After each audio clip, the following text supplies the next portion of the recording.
crummy. We're hoping it gets rid of the snow and spring's on its way at least. So if you haven't met me, my name is Naomi Rose Haywood. I am a graduate assistant here at the Career Center, so I organize this event. I'm also a first-year student in the SPIA, in the School of Policy and International Affairs.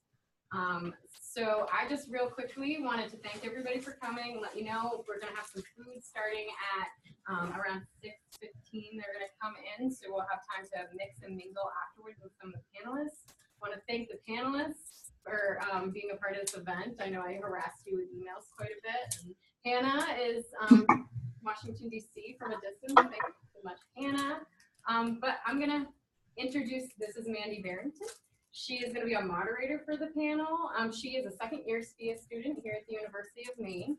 She did her undergraduate degree in social studies education, social science education, and has worked, around the globe in Ethiopia, in Taiwan, in Ireland, and is kind of interested in how globalization affects education around the world. So she's also a very interesting person to talk to.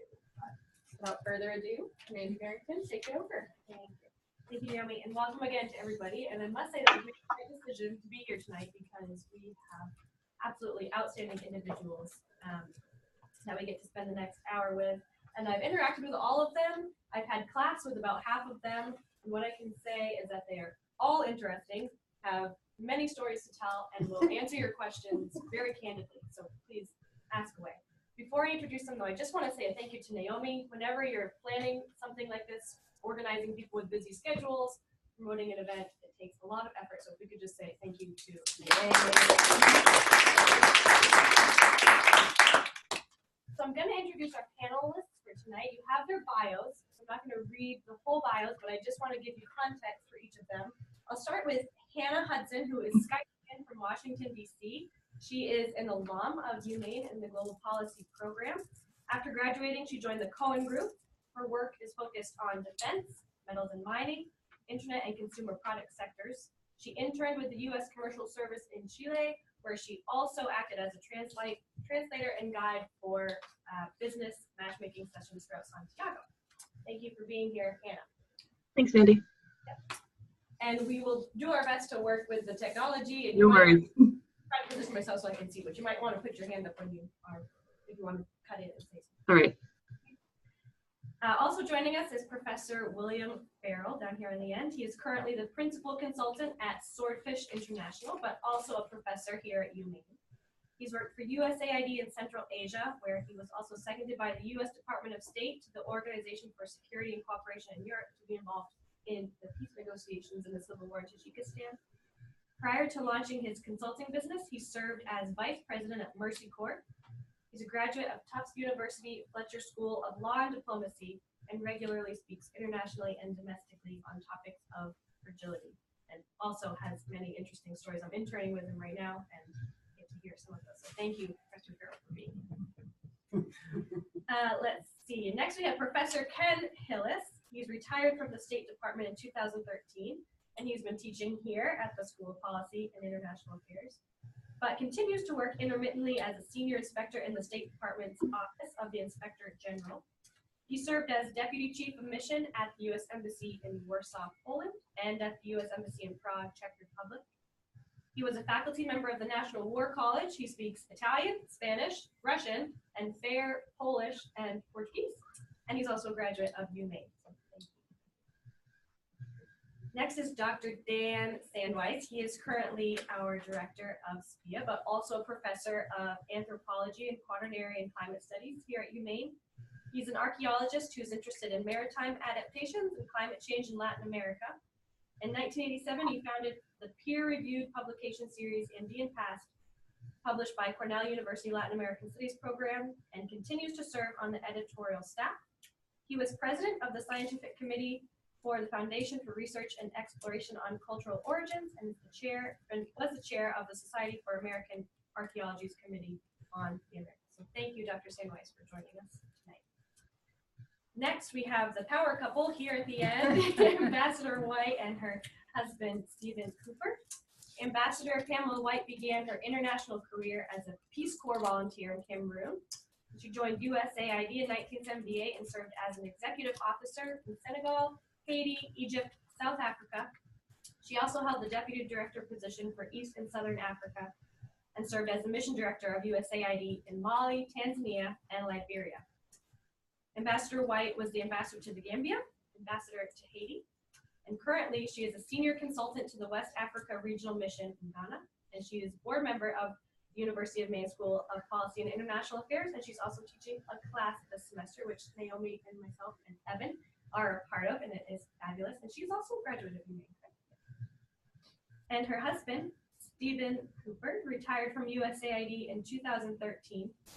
And over the course of his career, he served as supervisory executive officer in Zimbabwe, South Africa, Mali, and Tanzania, served as the regional supervisory executive officer in Senegal, and supporting operations in West Africa. And then prior to his career in the US government, he worked in international business in both the United States and Saudi Arabia. So thank you all for being with us tonight. If we could just give our panelists a round of applause. So before we fire questions at you, I'd like to give everyone a chance to hear more from you. So I'm wondering if you could give a brief summary. I know I just touched on some highlights, but just a brief summary of career highlights or what you are currently working on. And Professor Carroll, can we start with you down there in the end? Sure, absolutely. So, thanks, Mandy, by the way. And she's outstanding as an intern in the class with me. So it's really great having students interacting on multiple levels, both in the classroom and then in events like this. You get to see the different ways they interact with people in a room or in a setting. One of the things that I love about, before I just give you a little background on myself, what I love about being at the University of Maine is it challenges me as somebody who does research nonstop around the world, who does analytical services for my company, Swordfish Consulting International. Students ask really sharp questions. And in the process of being pushed back on things that I think are self-evident, it causes me to question and think further about it. So it's a reinforcing factor being with bright students all the time, every single day here. The one thing, I'm not going to go into an enormous amount of detail because Mandy already did that on my background, but I do want to say there's one key to my success in my career, which is I didn't plan it. It happened, right? I didn't know what the next step was going to be from point A to point Z. But what I did do, and what I advise all of you to do, is I stayed attuned to opportunities. So I think about, I was studying Arabic at the Fletcher School in Tufts, and studying the Middle East and thinking I was going to do a whole career in the Middle East. And my advisor said to me, this summer, between your first and your second year, we can fund you to go study Arabic in Fez, Morocco. And then I learned my very first lesson as a professional, which is whenever somebody says or, and there's a second option, that's the one they want you to do, which is, he said, we're creating, the Soviet Union has collapsed, we're creating a relationship with a school of diplomacy in Tashkent, Uzbekistan. Would you be interested in helping us to do that? And I said to him, look, I've never heard of Uzbekistan, I don't speak Russian, I don't speak Uzbek, I couldn't care less about the former Soviet Union. And over the next hour, he convinced me that the seat of Islamic civilization and the connections with the Middle East were profoundly tied to what was happening in Central Asia. And I went there. And it launched a career which comes all the way till today. I still work on issues related to Central Asia, issues related to Islam and Islamic civilization. And all of that I attribute to the fact that I kept my options open and took the path that might have been more difficult, but certainly was way more interesting. Thank you. All right. I started to pick up on, I think there are several or many different career paths you can have in the State Department and the Foreign Service. There's the civil service as well, but for the Foreign Service, the people who go out and serve in embassies and all and are worldwide available. There are different areas of work, so you can be, if you're sort of more attuned to management and administrative matters, you can do that a majority of your tour. You can be a consular officer, which is basically helping out Americans who, lose property, get jailed, or die abroad. You can work as a political officer. You can work as an economic officer. So there are lots of different parts of the world you can serve in. You can spend virtually, there's no limit. You can spend your career abroad, though it's probably not the best thing to do in terms of advancing. What you can't do is stay in Washington for lengthy periods of time. There's a thing about having to go out and serve abroad. So typically it's 6 years, and you can, with a little bit of fudge room there for a year or two, you can be in Washington. But then after that, you're supposed to go abroad again. I've served, starting as everyone, well, 90+% of everyone who enters the State Department Foreign Service goes off and does a consular tour, their first assignment. So you go out, interview people, stamp visas, for tourists wanting to come to the United States. I did it at one of the big visa mills, as we call them, in the embassy in Mexico City. And then you get to go on into areas that jobs that are tied to your cone, which in my case was political. So I've worked on in the operations center, which is a 24/7 operation in the State Department. Worked on a Soviet desk, went off to Moscow, came back. I'd say probably half of my assignment was related to Europe and Eurasia, as I went on. Then later on, did work for Nagorno-Karabakh peace process, which is an Organization for Security Cooperation in Europe, mandated peace process that has never actually achieved its objective of reaching an agreement between Armenia and Azerbaijan, who went to war in the early 90s. So there are lots of different things that you can do. It's fascinating.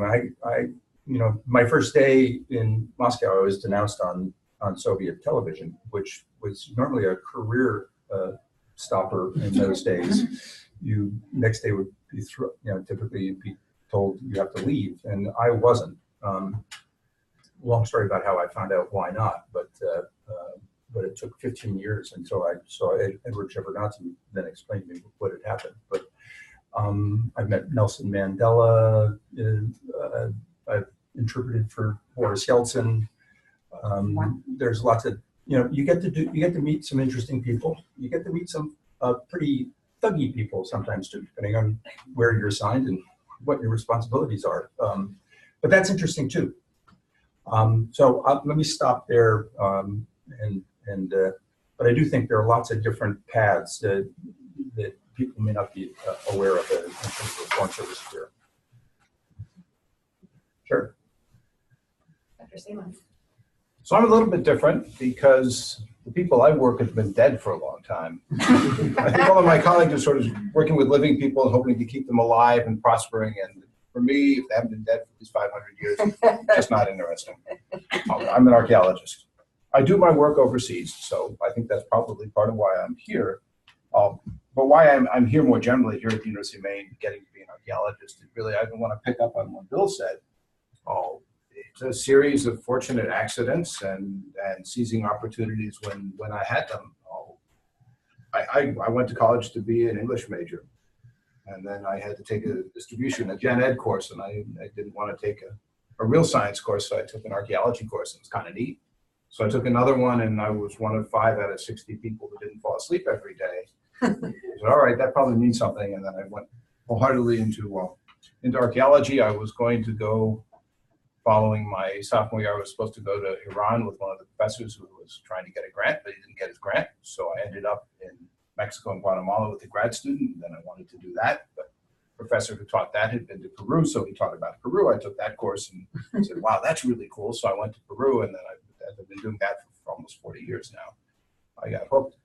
I went through all the things that one does, grad school. And I would say don't follow a career path like mine unless being a grad student for 10 years is good, and then having to restart your life is okay. That you love it enough that you're willing to do that and then stop, because most people don't get jobs.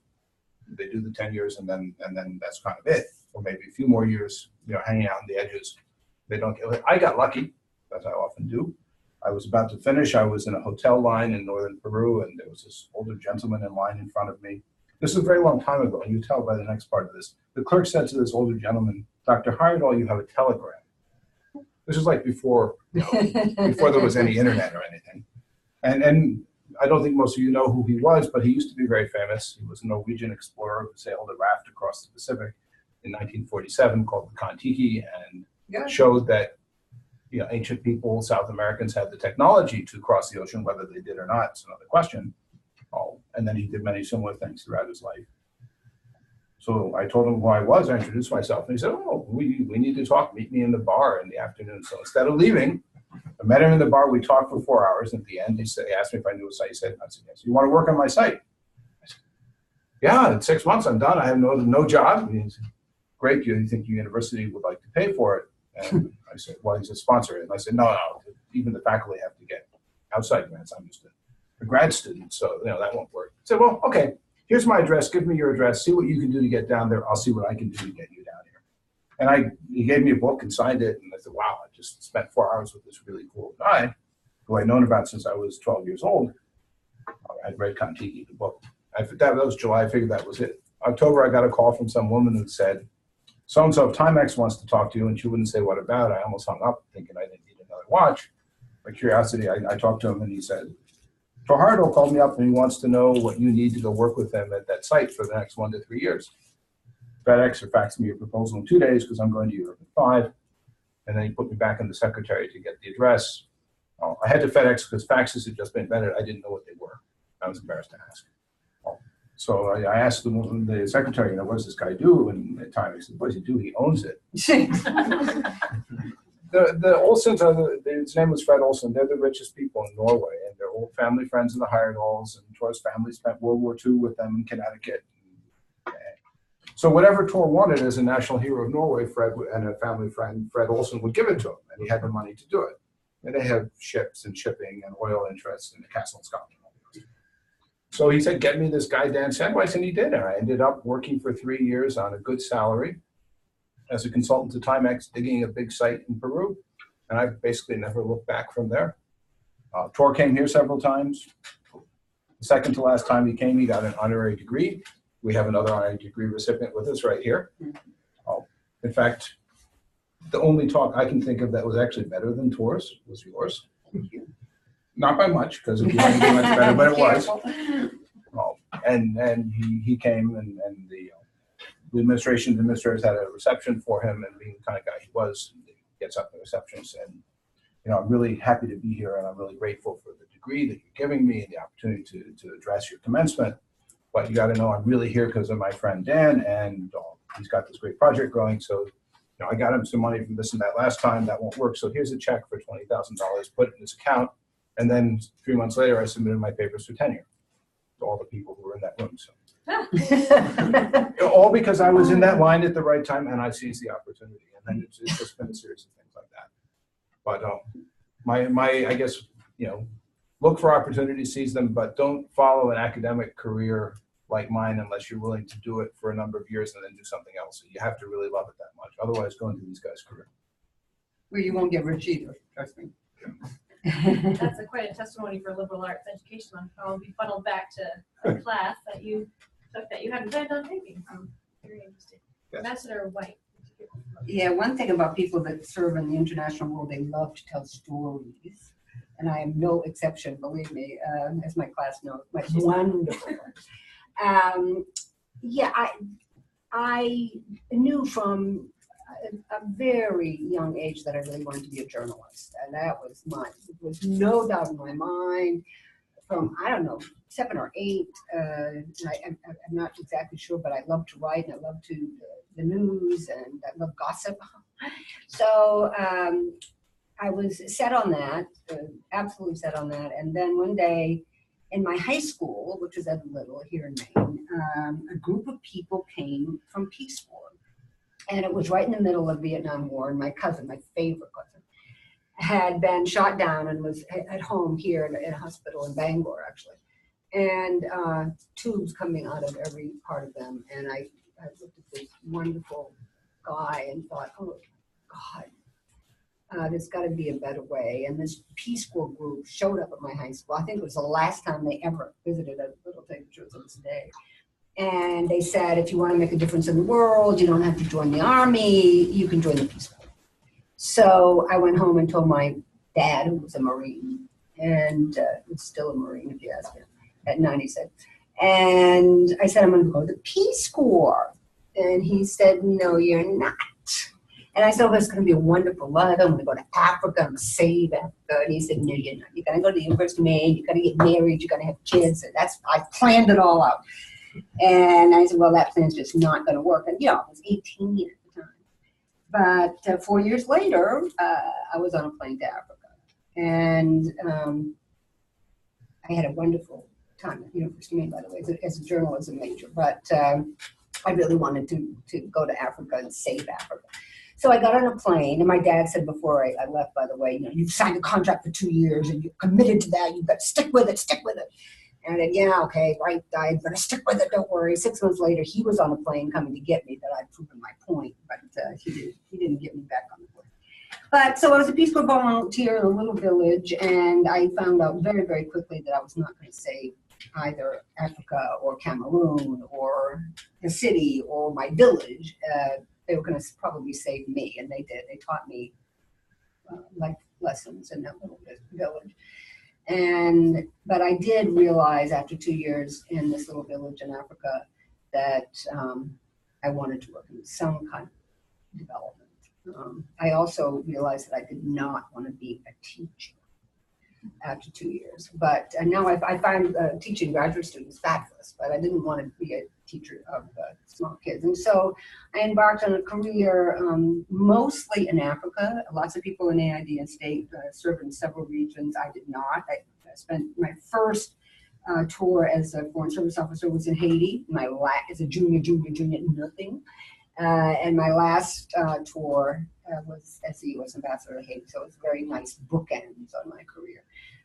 The one thing that more than anything I have loved about serving in the Foreign Service is the people. It's just extraordinary.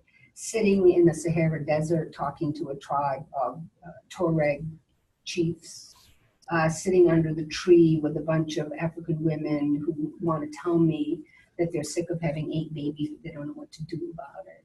Sitting in a presidential, President Jammeh of the Gambia, totally crazy's office, and him explaining to me why he was telling BBC that he wanted to cut off the genitals of all gay people, and me explaining to him how this was not a good idea.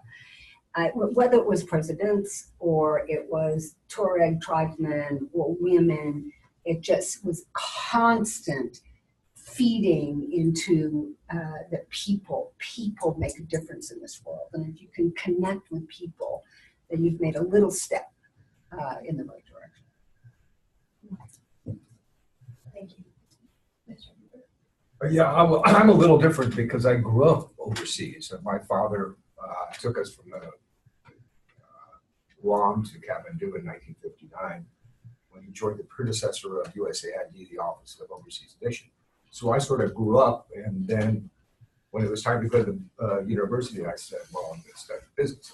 And I'm sure none of you know what an executive officer is. An executive officer is sort of a management officer. You run everything. You take care of all these people. You take care of personnel. You take care of computers. You take care of housing. You run Liverpool. You do procurement. You do travel. And I love the job. And I'm still doing it. I'm going back to Ghana. I've been going back to Ghana for 4 years now. I'm on contract with it. It's just, you have to love what you do.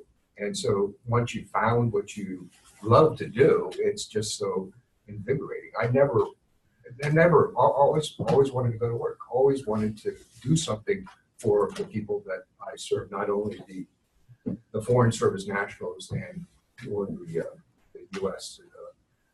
Foreign Service officers. I mean, it's such an interesting career because you're doing basically the same job, but you're doing it in different places. And so you have different situations, and you have different cultures that you have to deal with. Like Pam, my whole career was in Africa. And there's plenty of work to be done there through many different mechanisms.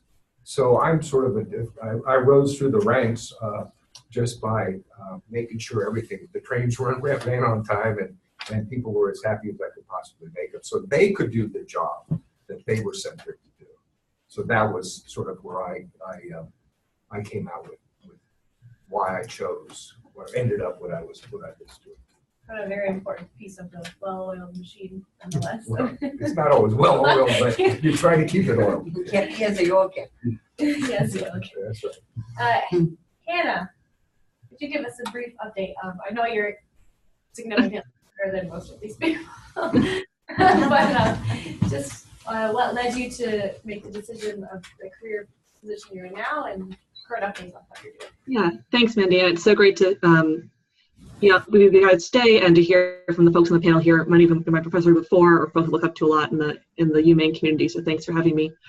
So I live in DC and I work for a company called the CoGroup.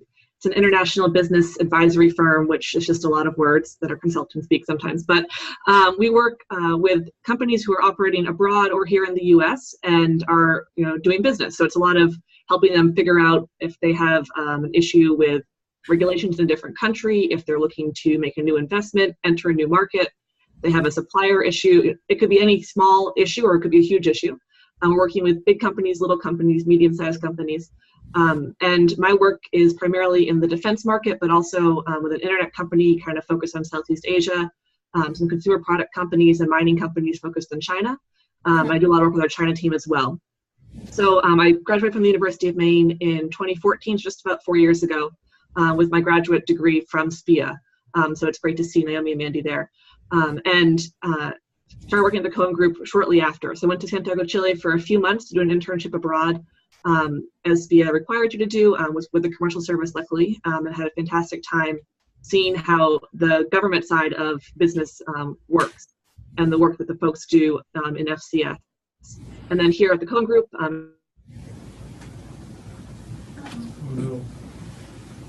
Oh, we know all about this. and has slowly worked through a few different roles here to where now kind of leading different account segments of account. So happy to share any other insights as a recent grad. That's a short synopsis. Thank you, Hannah. So how this is going to work is you can just put up your hand. I'll call on you to ask a question of our panelists. As you're thinking, and since I have the floor, I'm going to ask the first question. And this question is, so for any of us here that are, in international affairs or thinking about it, and we're students, we're drinking from the fire hose right now of knowledge, we understand that knowing things about the world is important, and filing it all away in our mental file cabinet is important. But besides that, what are some character dispositions or soft skills that are crucial to have for a career in international affairs? And I don't know who wants to start this, who would be best to start this, but maybe Professor Hillis. I just happened to bring a cheat sheet, which is back on one of the tables over here, which is Foreign Service Officer qualifications. State Department comes up with 13. Why they but and they're not mostly knowledge-based kinds of questions. In the State Department of Foreign Service, they're looking for, I'll just list them all out: composure, cultural adaptability, experience and motivation, information integration and analysis, initiative and leadership, judgment, objectivity and integrity, oral communication skills, planning and organization, quantitative analysis. I don't think that would have been in my day when I joined. Resourcefulness, working with others, and written communication.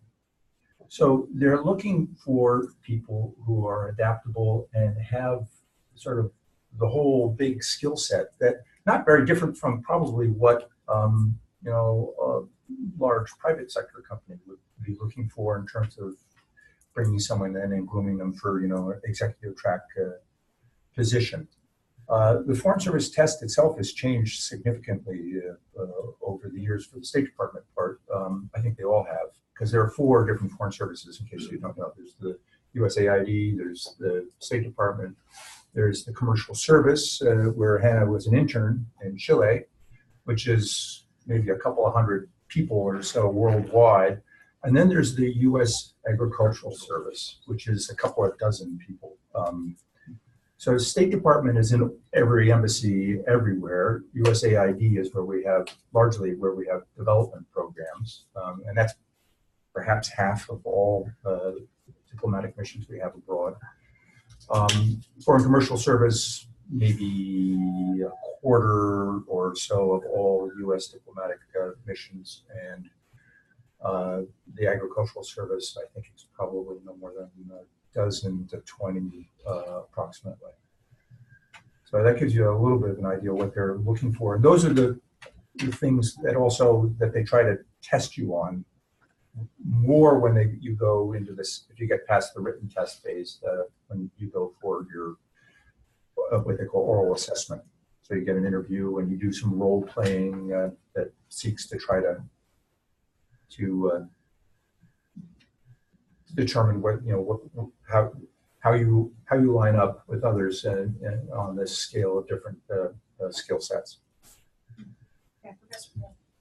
A few people mentioned the word people when we were sitting up here, and the truism. I mean, if you think about quintessential soft skills, I've hired a ton of people over the years, lots, especially when I was vice president of Mercy Corps, tons and tons of people, and you look at them and you look at their qualifications, you sit down and you interview them, you have your 4-hour conversation like Professor Sandweiss did, and what you realize in the end is you want to enjoy the time spent working with people, and you want to get along with them, and you want to have some sort of chemistry with them.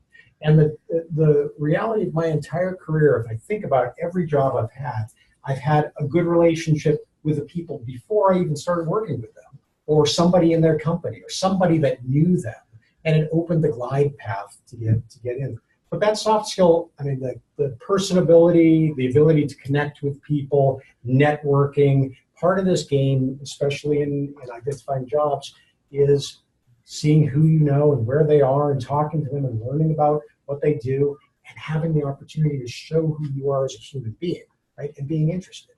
But that's not enough. Really, that soft skill will get you pretty far.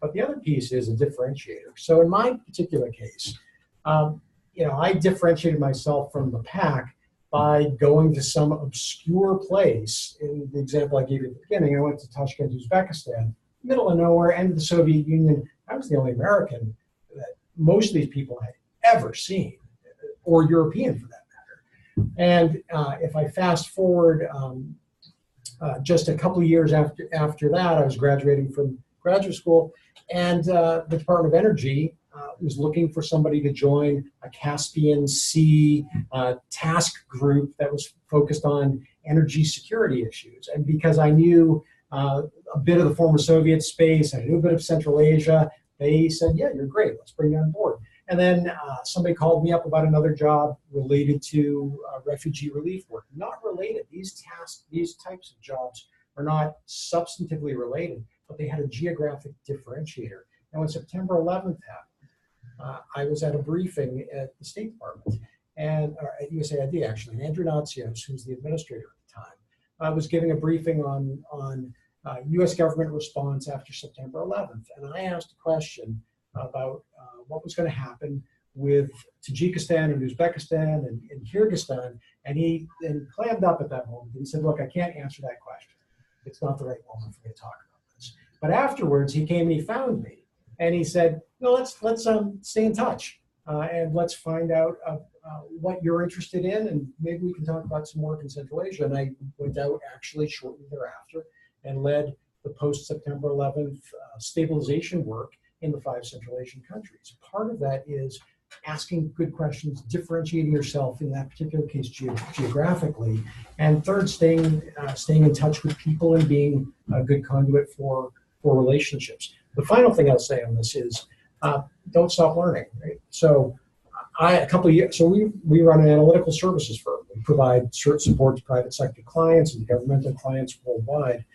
And I didn't know how to do some particular piece related to research. I bought a couple books, went to a training, I taught myself. I didn't sit on the history of my graduate degree or the work that I did back in school 20, 25 years ago. You continuously learn. And if you don't know something, and you know your peers don't know it, differentiate yourself by figuring out what that is and learn it. And now I get called up all the time because I know that specific skill set. Anybody else like, yeah, Dr. Sandweiss. I like what both of you said, because although if you're an archaeologist working abroad, you're studying dead people, you're living among and dealing with living people and bureaucracies and local communities. And if you don't have this skill set, you're not going to succeed. I'm going to borrow that. Oh, and I'm going to start using when I interview my grad students, potential grad students, because to get a job in academia, you got to have publications, grants, the rest of it, but you can't get those if you don't succeed in the field. And you won't succeed if you don't have those characteristics, you don't know how to work with the bureaucracy in foreign countries. We work in other people's countries. We work by their permission, and there's usually a very large process you go through to do it. You have to become embedded in the system. You have to go through a lot of hoops. And then you live in local communities. And if you don't get along with those local communities, you don't understand culturally, the cultural awareness, the cultural adaptability, they can sabotage your project. You won't succeed. Also, so these are skill sets, what both of you are talking about. They're absolutely necessary to do, I think, any kind of field research in a foreign setting. Yeah, in my particular case, the differentiation, I think, was that I was always, as a junior officer, a risk taker. Everyone in the whole world had a Wang computer, and some wonderful techie on my team said we really need IBMs, and Washington said absolutely not, and we went ahead and bought IBM, and then the whole region followed.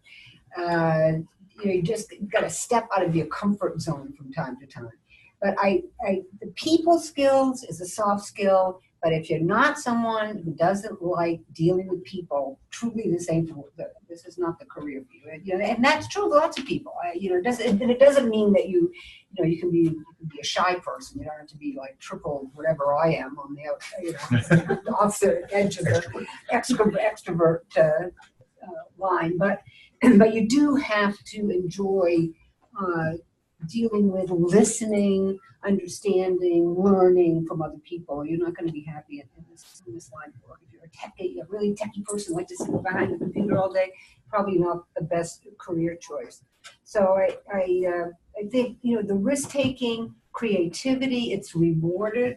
But I see a lot of people when I talk to young people in either aid or state these days. I said, you can't be afraid to make a mistake. And when they were doing the new evaluations, which I worked on the last couple of years for AID, I said I want risk taking to be something that we value, and it is. They added it to something that makes a good officer. Lastly, I was head of AID recruitment office for 2 or 3 years. And AID does not have the foreign service test. They just have a series of interviews. And one part of my office was a one-way mirror, so I could watch interviews if I felt the desire. I never did any of the interviewing myself. But you almost immediately knew who was going to pass the interview and who wasn't.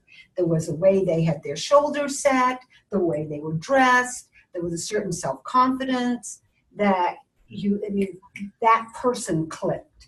And so if you're going, my daughter-in-law, super bright, works for a company called IREX. We haven't even talked about the contract world in the foreign service, which is huge. But before she just in the last couple of months, she was interviewing for a big job, a big step up the ladder for her. And, she and I were on the telephone several times. Pam, what do you think they might ask me this? He said, they're going to ask you this question. They're going to ask you that question. She would say, well, what about this answer, about that answer? In other words, she prepared. And when she went into that interview, not only did she look terrific, and she did, because I happened to be in Washington when she came back from one of the final interviews, but she sounded terrific. So just keep that in mind. How you present yourself is important in the very beginning. I would just echo that.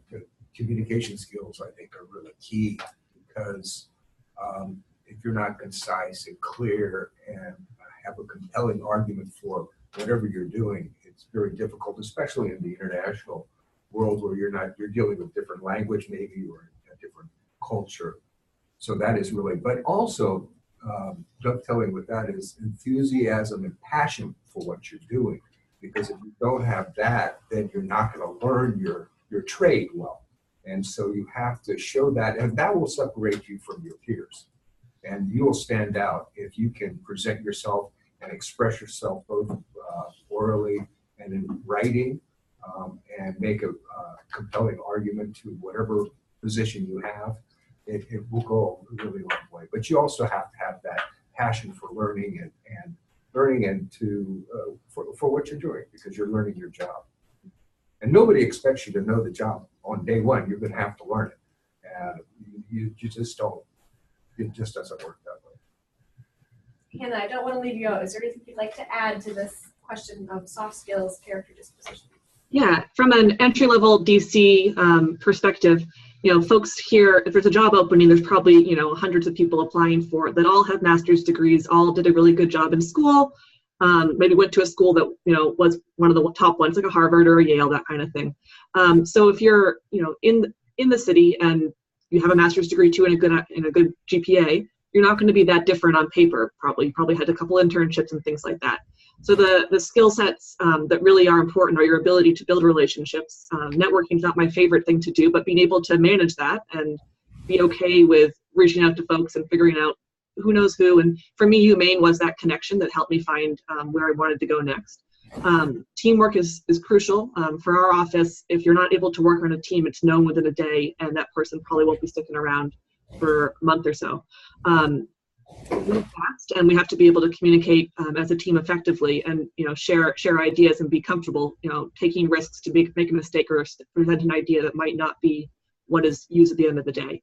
So Ambassador White's point on confidence is key. If you're one in 1,000 here, everyone's going to kind of be the same on paper. You got to be able to be sure of yourself and that you're able to do the job at hand. Thank you. I'd like to open it up for questions from the audience now, and I'll just remind you some of your questions might need some context, and that's fine, but just make sure you end it with a question so we know what to ask. And you can direct it at a panelist in particular or the panel in general, and we'll go from there. So is there anyone who has a question? So I actually have a few questions, but we'll just see what we have time for. One of my questions was, if I'm an undergraduate, and if I wanted to go, I do want to go to grad school at some point, but not yet. So if I were to maybe land a job in foreign service, do they present opportunities where they want you to go back and get a master's degree or or learn a new language? And do they help you fund that or facilitate you attending a university for that purpose? Okay, so that's involved with foreign service. There is a program for reimbursement of student debt. However, with USAID, a master's is required for entry into the service. So you may be able to do an internship at some point, but you would not be able to enter into the system. Maybe you could enter into the system on the GS side, the General Services side, and then work your way up that way. And then there's crossover opportunities for civil servants who work in Washington for positions that are open and can't be filled by foreign service officers. But I will say, UMaine has a wonderful boutique policy program. Yeah.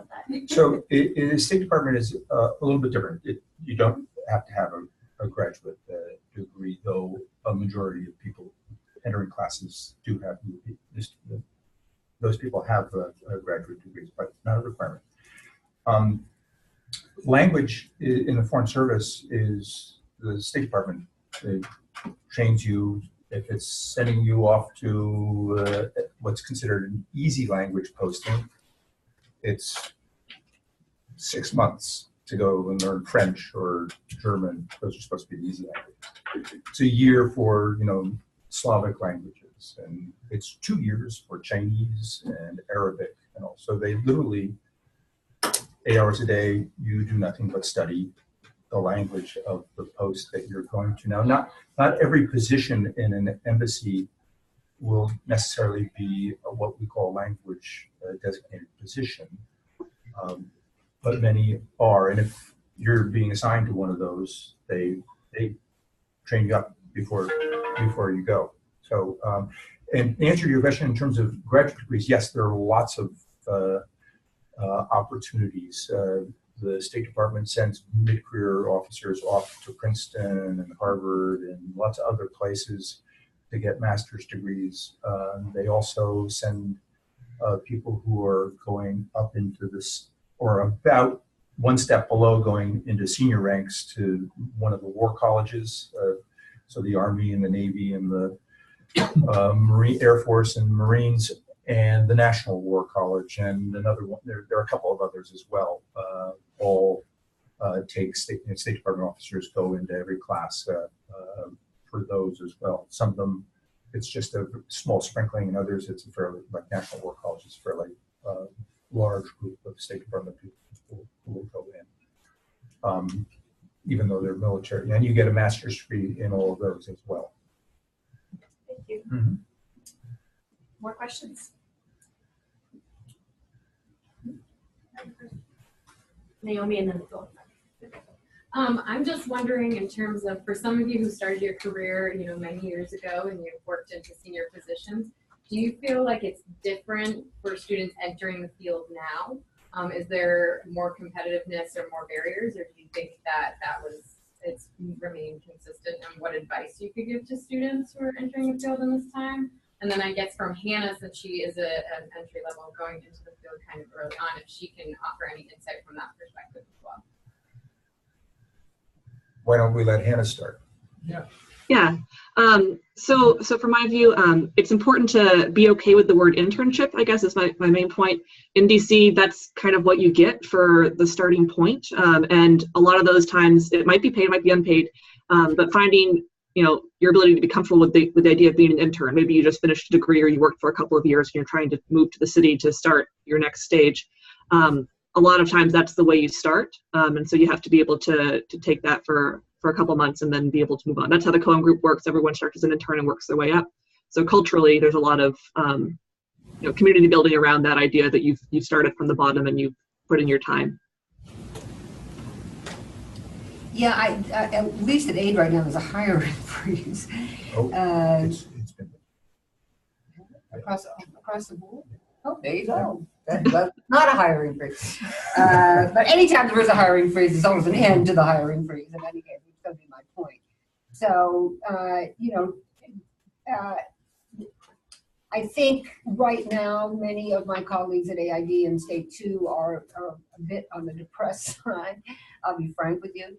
But in some ways, there's never been more of a need for renewed energy, for renewed commitment, for your young, wonderful energy and minds to bring something fresh to the Foreign Service. And Foreign Service is good at, listening to new ideas, I think, and looking for that. So and the world, as much as, we seem to be favoring a, isolationist policy in some ways, there's, the world is interconnected and it's not going to get uninterconnected. Much more so than when I first entered the Foreign Service, for sure. And so the ability, the need, the desperate need to have people in the international sector is never been greater or more important. So don't get discouraged, please. There is a huge difference just in technology and how we operate. You can get answers from Washington within 30 minutes, believe it or not. Yeah, Before we used to do cables, and you'd have to wait days for the response to a cable. So in that sense, yes, it's changed a lot. The other thing that we have to worry about or think about is the budget cuts. When there's no money, they're not going to buy hiring people. So that's a concern.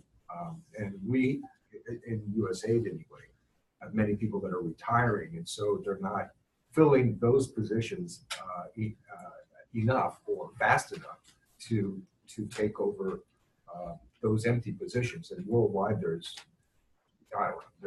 lots of empty positions, and that's one of the reasons I'm so popular, because they can't find people to do the job. I just got a call today to go out to Malawi, and I said I'm not going to do that for 2 or 3 months. But anyway, so I mean, there are other concerns and mitigating factors that you may have a workforce plan, and you may say, this is the intake we're going to have each year.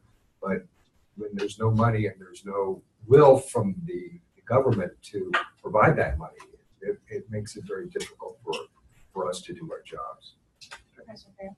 Yeah, the one thing that hasn't changed though is direct outreach to people and showing that you can add value early. So when I started my career, so I graduate school, and I cold called. I mean, back in the day, no internet, right? So I had to look up the big federal pages to find who was sitting in what office. But I cold call a specific individual who's a branch chief in the Energy Information Administration of the Department of Energy. And I said, hi, I'm graduate school. Here's what I know. Here's what I'm interested in doing. I can add value to your team by doing X, Y, and Z. And he said, are you coming down to DC anytime soon? I said, I'll be there next Tuesday. And I went down to DC, met with him, and I got a job. And I told students time after time after time, especially when I was at Mercy Corps, I said, look, there's a shortage of jobs. There's a shortage of people to fill jobs, rather. If you write a note by email, or you call somebody in one of the country offices for Mercy Corps, or for any company or organization out there, probably less so for State Department and USAID, but if you call them and say, look, I'm willing to get myself to your country, to your location. I can add, I see exactly what you're doing from your website online. Here's where I can add value to what you're doing. And what I'm looking for is somebody to mentor me and a desk.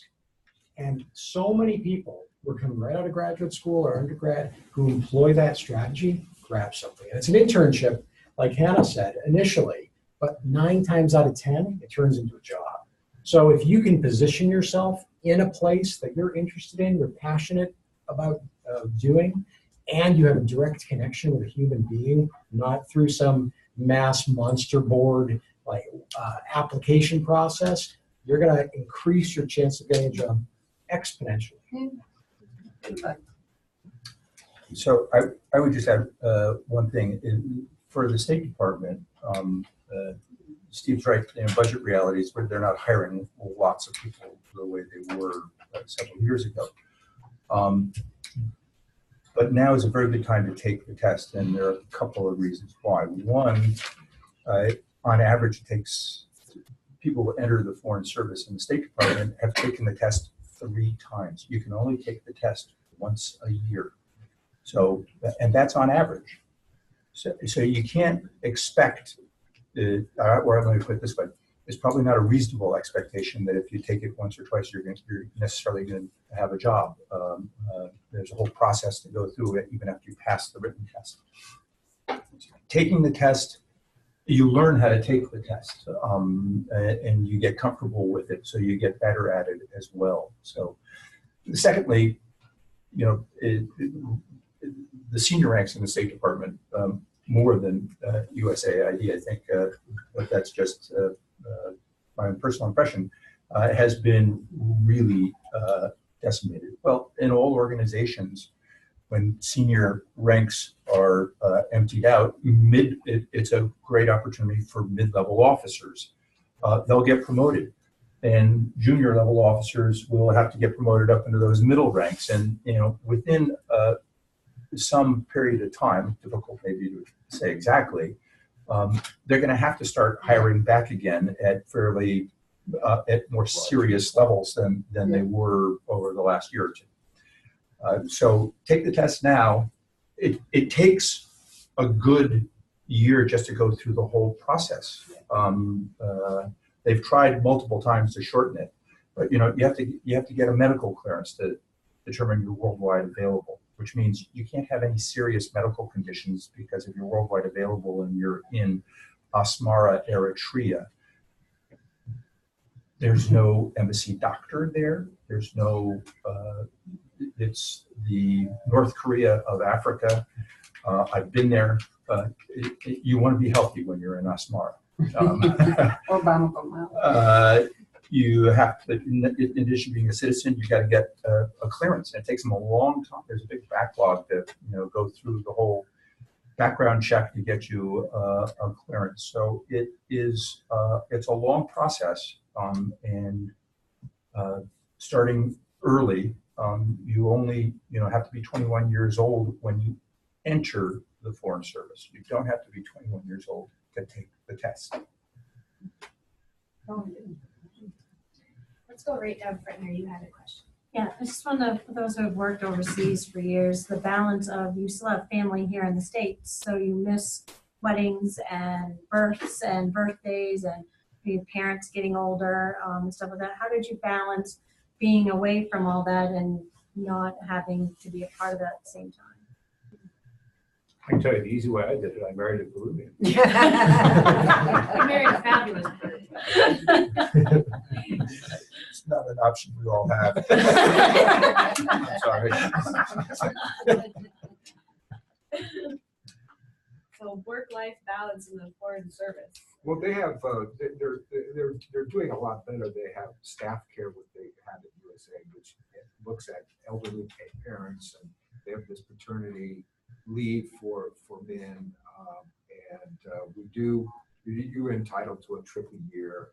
So there are ways you can, and a home leave every 2 years. So there's ways that you can adjust to manipulate, your family obligations with travel. But sometimes travel, it does take a day, maybe 2 days to get back to the U.S.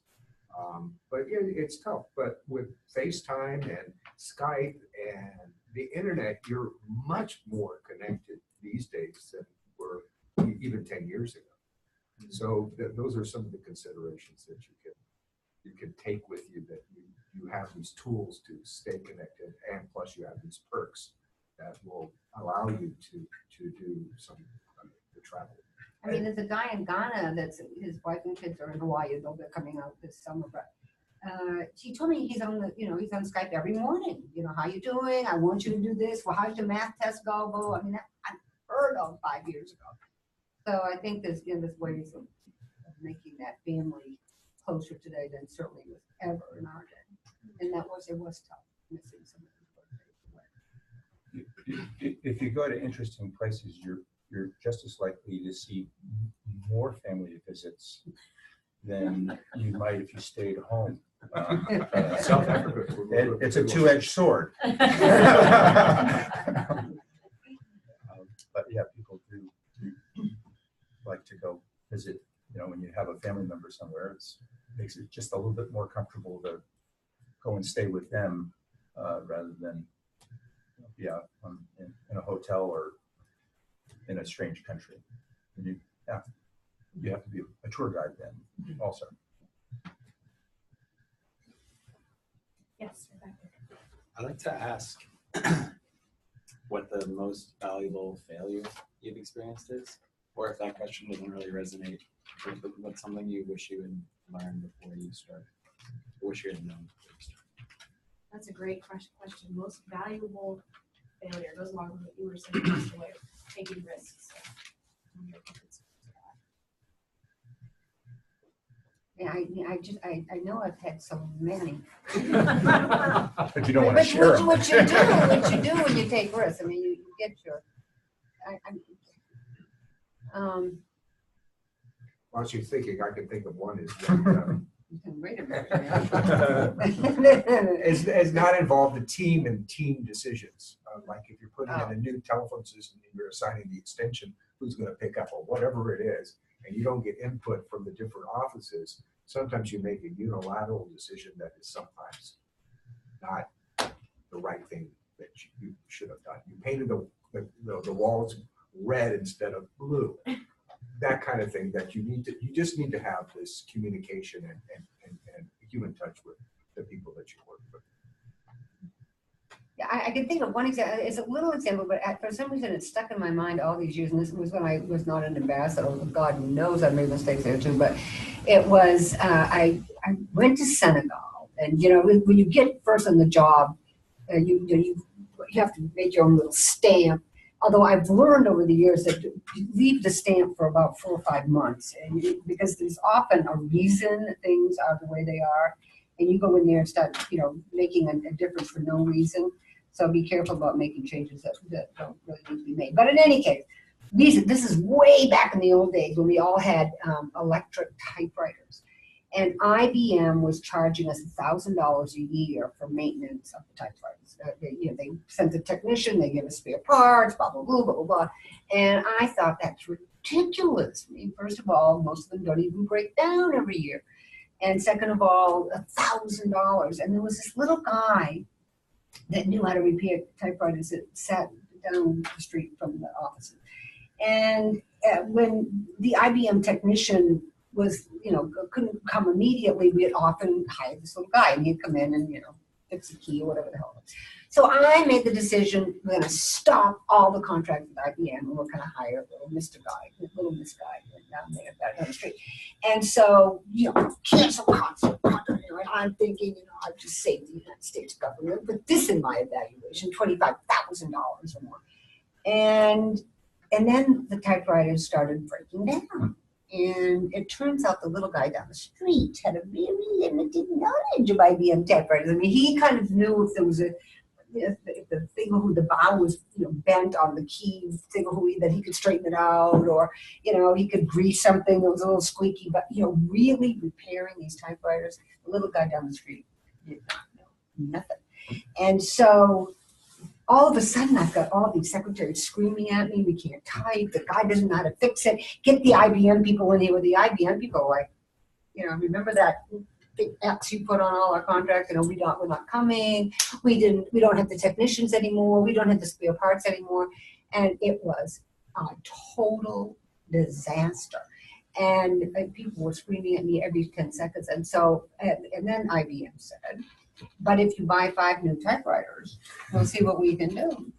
And, each typewriter probably cost, I don't know, $1,000 or something back in those days. And so instead of saving the United States government money, not only did I have to buy a whole bunch of new IBM typewriters in order to get the contract back, but then they decided it was $1,200 a year, not $1,000. And did I want to take it or leave it? So that was a big lesson. That was a total failure. But then I've made many others, but that one always comes to mind as a lesson well learned. Hannah, I'm just wondering if you have any, not failures, but mistakes that we can learn from as an entry-level professional. Yeah. I think for me, it deals with teamwork, and if you're not going to be able to work with the group cooperatively, and I grew up, loving teamwork and that kind of thing, to be bright and sunny about it. But I also feel that I am sometimes right, and I think that I'm right about a lot of things, and therefore that can create an issue if you don't want to acknowledge that someone else might also be right in the same situation. So when you're new on a team, being able to kind of realize your place and be able to step back and listen, and take in the advice of others who know things. And I think Stephen had a good, it's a good point about just not running in and changing everything instantly, but you got to be able to understand what's happening collectively before making choices. So nothing dramatic in my first couple of years at TCG, I think, but small things here or there, just knowing, okay, that person actually needs to have the lead there, or before I make this choice or send this email, I should check with 5 different people, since there is some bureaucracy to decision making sometimes. Just another piece of advice, and that is get all the information you possibly can. But my mistake with the typewriter story is I did not have all the information. I made a decision without all the relevant information, so that was a lesson well learned. But leaders have to make a decision. You can't sit on things for day in, day out. And that's one of my pet peeves from some of the mission directors that I work with within the region, that they, let me think about it another 2-3 days, Well, in the meantime, there's maybe 30 people that are depending on that decision that aren't moving forward. So decision making based on as much information as you possibly can have. And even if you occasionally make a wrong decision, that's okay too. Everyone, will live with it and change it. Don't be afraid to change a bad decision. But decision making is a biggie. It's further you go up the ladder. I have a small mistake I made last year with Ambassador White and Mr. Cooper. I was introducing them for Captain Settley's class, and he only gave me a couple hours notice, so it's to my credit. But I was introducing them. He said it was Ambassador White and Mr. White. And that's not his name, and it's a small thing, and he was very gracious. But what I learned through that is humbly going back to the person and making it right. And I imagine that you've all had to experience that in your careers, going back there. sorry, gotta make this right and moving forward. We have time for maybe one more question, one or two more questions. We can do one, maybe two. Okay, let's do one question or another, or two questions if it's burning. Yes, the gentleman right back there. Okay. So you guys have all talked about, or most of you talked about how confidence is important when you're hiring entry-level positions. Specifically with development, it also seems to me that humility might be a valuable trait. So when you're interviewing people and talking about those 13 qualities that you're looking for and the soft skills, how do you balance evaluating candidates' confidence, but also deserve kind of sense? So, Mandy just gave a great example a second ago. So for me, if I saw her come to me and say, yeah, I just want to apologize, I got that wrong. That demonstrates to me, one, she's really confident enough to say, I got something wrong, and I'm going to tell you about it. And it's there's humility in that, in recognizing I made a mistake. Yeah. So one of the things if you pass the written test, the State Department Foreign Service test, you go into an oral assessment, and they have role playing, and you'll be put in with a group of other people and try to figure something out. Biggest mistake that some people make is trying to come up with the answer and push it on the rest of the group, because that's not a skill that they're actually looking for. I mean, being smart is a good thing, don't get me wrong. But what they're looking for is someone who can take differing views and synthesize them and come up with and build consensus within the group to say, here's how we're going to approach it. And you can do that different ways in terms of consensus. And it's not always necessarily just a lowest common denominator is where you achieve your consensus. It depends on the skills that you bring. But they're looking for the people who stand out in the oral assessment, or the people who can sort of bridge between different in these role playings that or problem solvings that they do. If that helps or not. Yeah, there's almost always never a right answer to a lot of the situations you put in. So everyone's like, "What's the right answer?" Like it's the approach that people are judging. Well, one of the lessons that I learned when I was doing contracting is that an auditor once told me, he says, an audit is a good thing because it's telling you what you're doing right and what you need to improve on.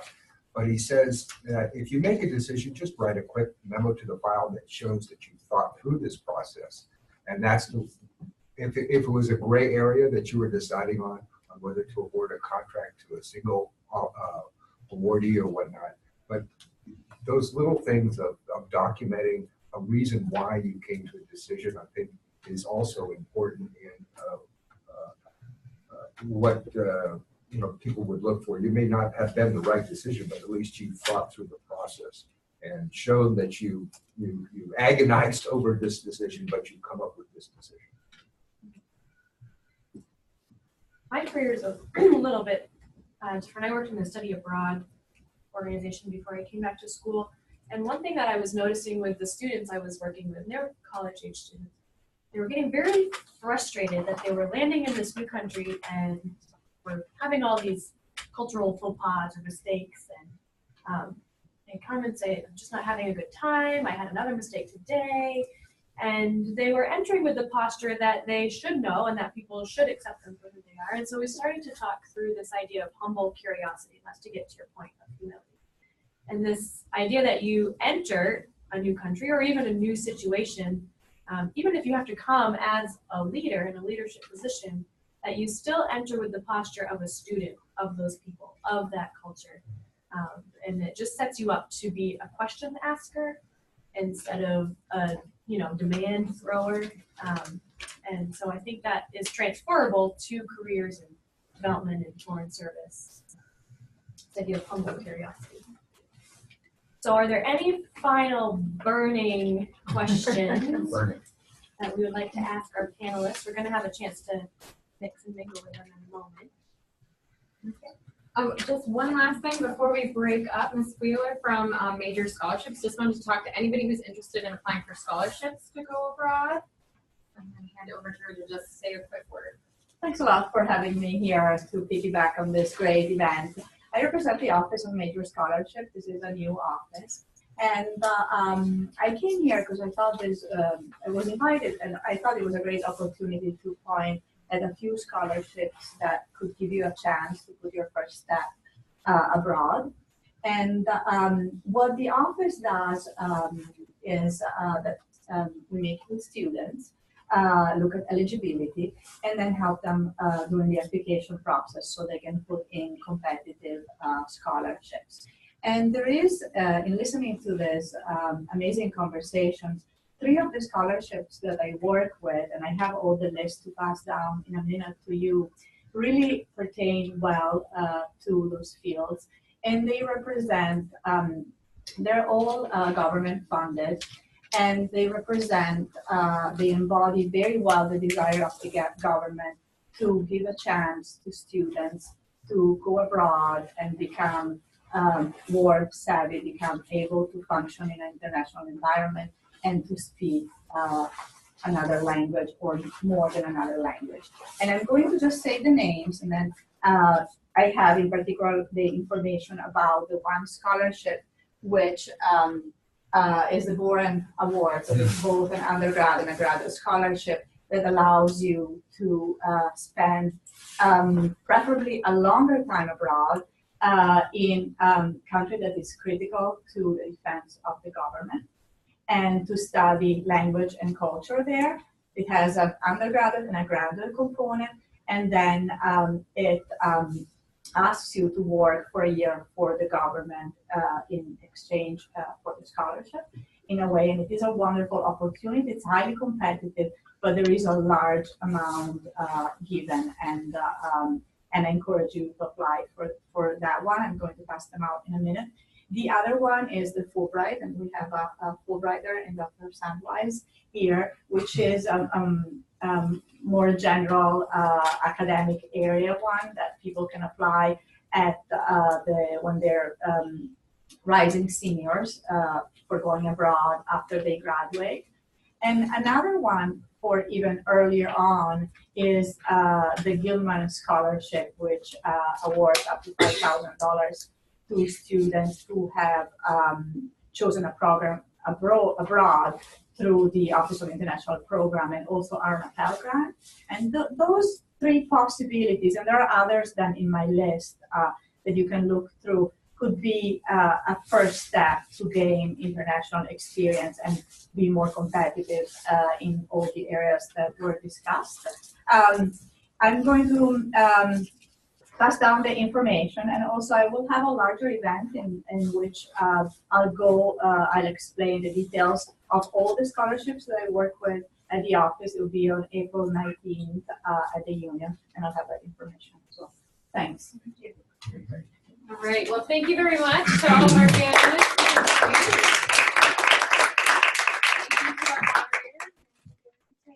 She was wonderful. And thanks for everybody for coming. So there is a whole bunch of pizza. Maybe not for everybody has their own. So pizza and snacks, come and help yourself. No, I thought about doing that. It probably is here. Are they, is the 101 class, is the other one being Yes, they are. Along the learning trees. I've got an article. And state 2 is. Oh, okay.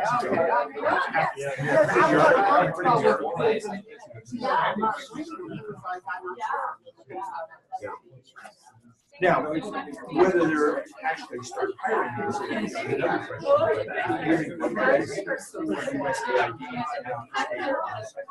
It's free and deputy secretary of state. Oh, you were teaching. It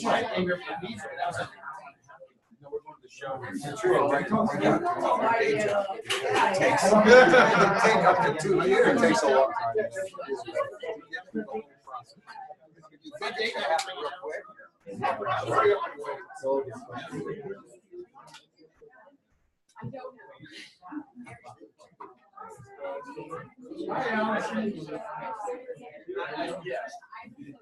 Ron.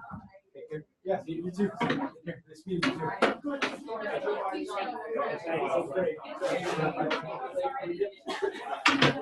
You know, it's probably better for we're getting started right now. So,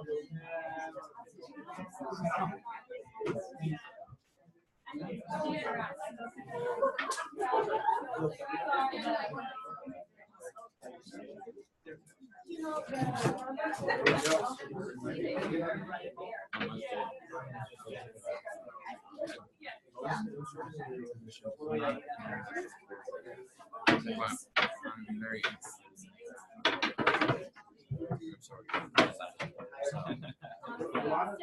it's very interesting.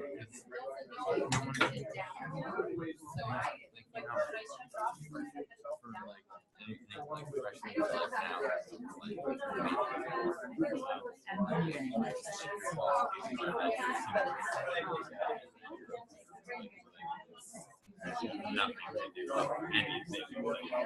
Nothing at all. That's only. I was like, Sam, do you want to show me how to do this? She said that it would disconnect from the and then you can turn it on. Right. Is this fine to just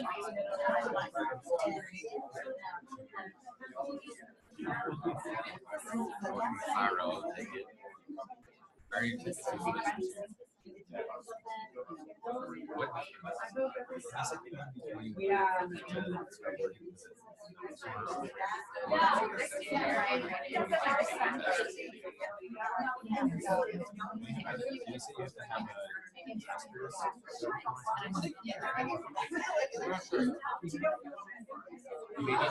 So it seems just like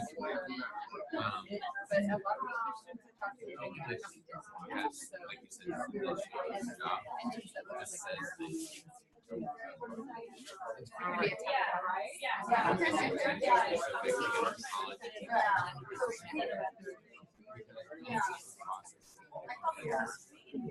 it's already so.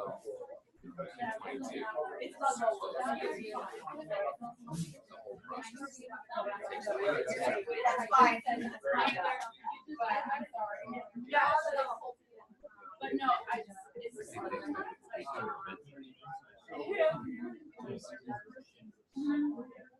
great. Yeah. I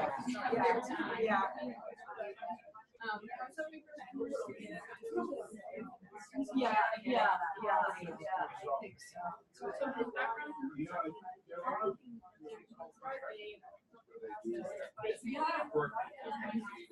Yeah.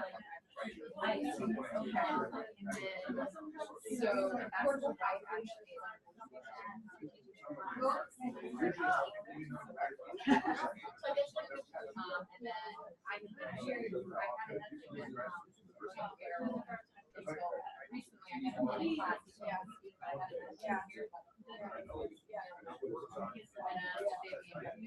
I know something. I know that you're on. That's your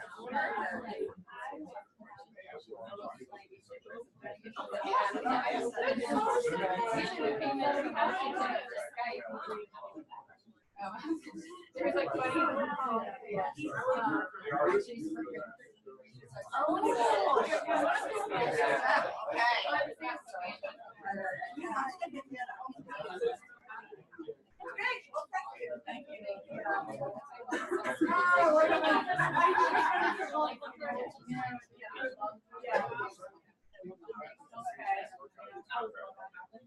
I'm there.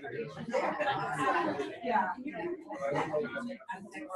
Yes, 8:30, right? Yes, yes. I don't know. I put it also on my personal calendar. Yeah, this is jump here. Yeah.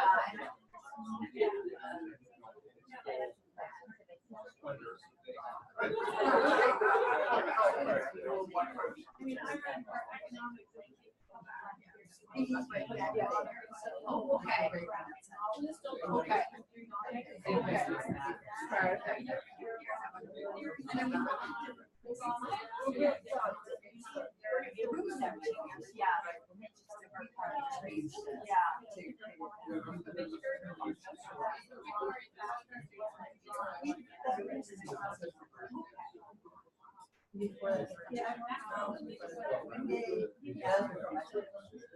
So I've always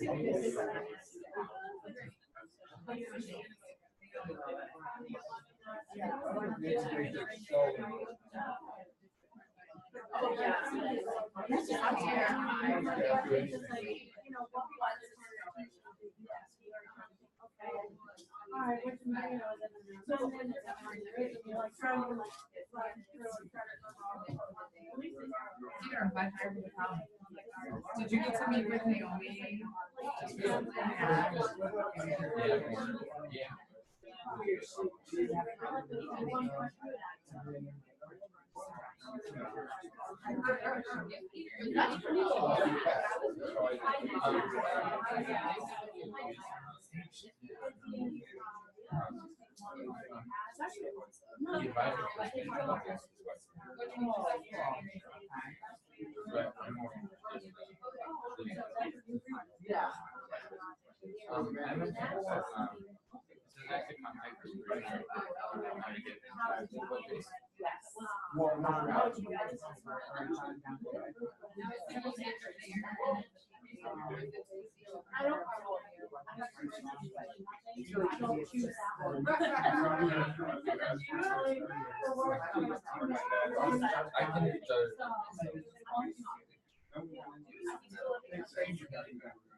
Oh, really?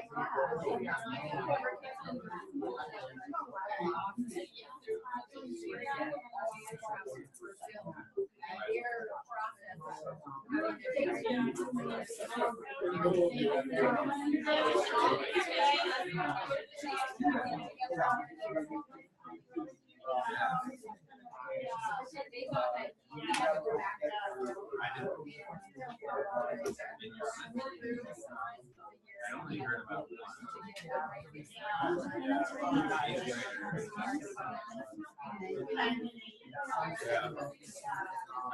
my sister